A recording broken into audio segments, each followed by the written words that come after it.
Ito po yung mga pwede at siguradong mangyayari. Ano man po ang mangyari sa impeachment laban kay Sara Duterte o impeachment ni Sara Duterte, Vice President, meron pa rin magiging problema. Kasi po, papunta pa rin yan sa korte ng mga kasong yan. Dismissal or hindi pwedeng dismissal, acquittal o conviction after ng trial. Ang kaso ay papunta pa rin po sa korte. Pwedeng dadaan yan sa Department of Justice or dadaan yan sa Office of the Ombudsman. Kasi po ang impeachment ay for administrative lang yan. Pagtanggal lang sa posisyon ng impeachable official kapag napatunayan. Wala hong pagkakakulong yan. Okay? So, kaya papunta sa korte, yun ang isa sa tamang proseso na naaayon sa batas na litisin sa korte, sa husgado, ang pangalawang pangulo kung totoong merong matitibay na ebidensya sa kanyang mga di umano'y korupsyon at pang-aabuso sa kanyang opisina at posisyon sa Office of the Vice President at Department of Education noong panahong siya ay nanunungkulan doon. Pero ito yung problema niya. Makalusot man siya o hindi sa impeachment trial, ang kakaharapin naman niya ay itong susunod na bagong ombudsman. Kasi magtatalaga po si Pangulong Marcos ng ombudsman. Kung sino man po ang itatalaga dyan, hindi natin alam. Pero ongoing na po yung evaluation ng Judicial Bar Council na marami pong nag-apply. Naku, napakarami pong nag-apply ng mga active Associate Justice ng Supreme Court, retired Associate Justice, at iba-iba mga abogado. At Cabinet Secretary katulad ni Boying Rimulya. Kung di ako nagkakamali, no, isang linggo, 16 na yata o 17 ang nag-file ng application. At yan ay sinuri ng Judicial Bar Council, inirekomenda sa Pangulo. Ang Pangulo ang pipili kung sino ang kanyang gustong maging ombudsman. Kasi si Associate Justice retired at ngayon ay Ombudsman Samuel Martires ay magre-retiro officially this coming July 27. Next week na yon, before ang SONA. Tapos na yung kanyang 7 years na term nung isa'y nagsimula pa nung i-appoint ni dating Pangulong Duterte. Kasi constitutional body po ang ombudsman. Okay? Ang tempo nila, nakapix talaga yan. Kahit magpalit ang administrasyon hanggat hindi pa natatapos ang 7 years na term, hindi yan napapalitan. Pero itong kay Samuel Martires ay mag-i-expired na ngayong month na ito, itong susunod na linggo. Kaya obligasyong magpalit at maglagay si Pangulong Marcos ng bagong ombudsman. Kung sino ito, hindi nga natin alam. Ngayon, yan ang kakaharapin na problema ni Sara. Pag halimbawa, DOJ babagsak yung mga reklamo ng korupsyon laban sa kanya, under yan ni Boying Rimulya. Ngayon, kung sino man yung ombudsman, bago yan, sigurado, bibigyan ng pansin at panahon yan. Hanggang sa ituloy ang kaso kung mayroong probable cause before Sandigang Bayan, kasi patungo na Sandigang Bayan ang mga kasong korupsyon. Eh hindi lang ho basta korupsyon, plunder po ang pinag-uusapan niyan.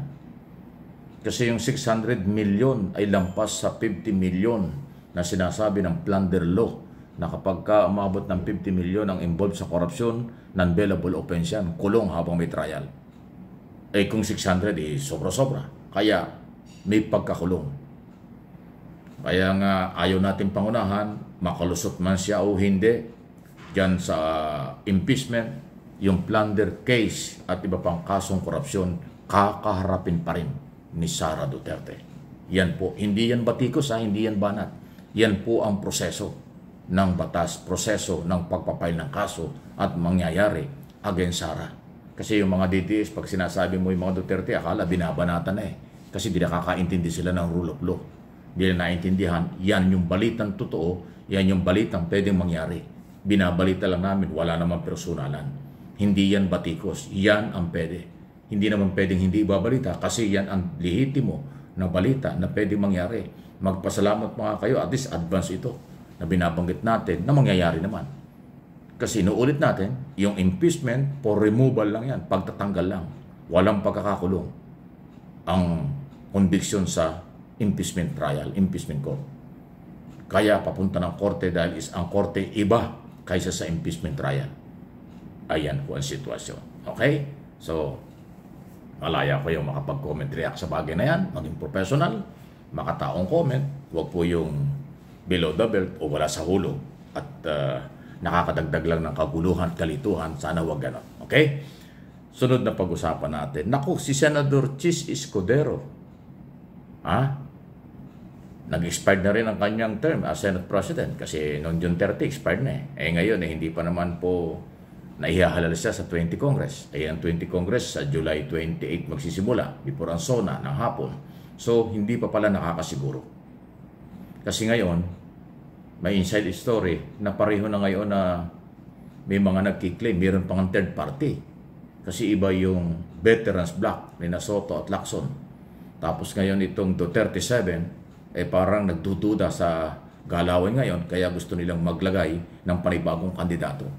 O, di ba? Magiging 3. Kasi doon sa Duterte block, ang kailang pwedeng ilagay, gustong ilagay nila si Amy o kaya si Marcoleta.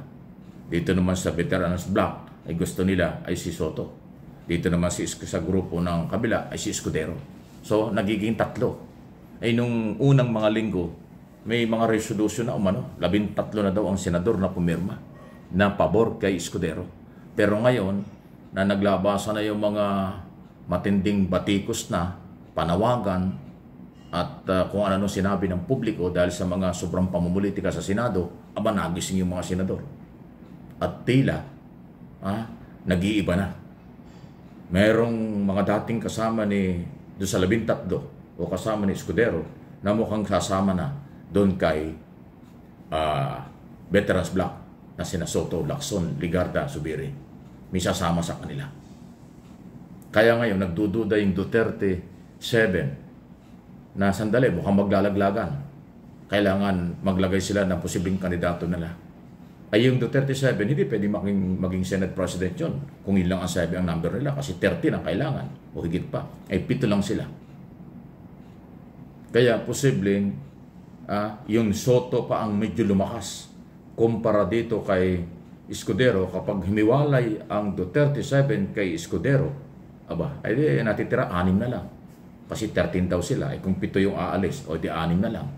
Dito sa kabila, di 13, 24 sila, di meron pang 11, lalabas, majority ngayon si Soto. Ganun yun Pag na himiwalay yung Duterte 7, doon sa 13, 6 na lang matitira kay Escudero. O 13, 24 sila, di meron pang 11. Pag 3 nga naging kandidato dyan, o majority yung 11. Kung mapupunta kay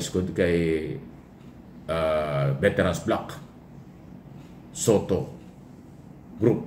Kakaiba So, mas maganda, maglaban-laban sila. Internal naman ang isong yan Yan ay mga senador ang maglalagay kung sino kailang gusto maging Senate President. So, kung 3 ang magiging kandidatong Senate President, papabor sa Veterans Block. Yan po yung aking opinion dyan. Analysis sa isong yan. Please like and share, subscribe and follow. Pakilike din po ng ating mga video.